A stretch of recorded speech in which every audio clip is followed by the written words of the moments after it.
mhuri yezimbabwe muzuva ranhasi ndoya nesad news. Ndinokumbura kutanga unyora mucomment section kuti rest in peace. Tasingatarisire kuti hama dzedu dzichatisiya netsaona iyi. Nyanda yezveyo muzuva ranhasi itsaona iyo yaitika iko kumasvingo rebhazi ranga chibva kumasvingo richienda kutopora. Bhazi rinonzi Ramukozho ndo zita rebhazi iriri. Bhazi iri rabheuka, asi kubheuka kwaita bhazi ripafa vanhu vanosvika ivo 22.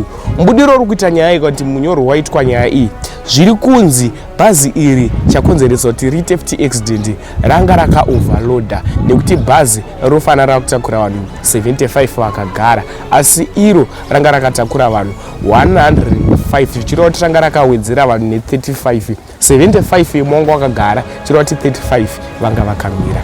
Ndiwo macases atinonyosangana nawo makaenda mutauni chaimu bhazi Zupco rogona kugadzika vanhu 75 pasi vamwe vomiswa mupaseji zvichireva kuti ringe raka overloada. Ndinokumbura kuti tinyore zvatinofuka comment section nekuti rest in peace opedzwa sei macases etsaona ndo apedza vanhu. Vamwe vanhu 22 vafa, vamwe vari kuvara vamhanyiswa kuzvipatara kwakasiyana siyana. Ndinokumbura usubscribe kuitira kuti usasarire pama updates andinodzoka nawo nguva inotevera. Much love.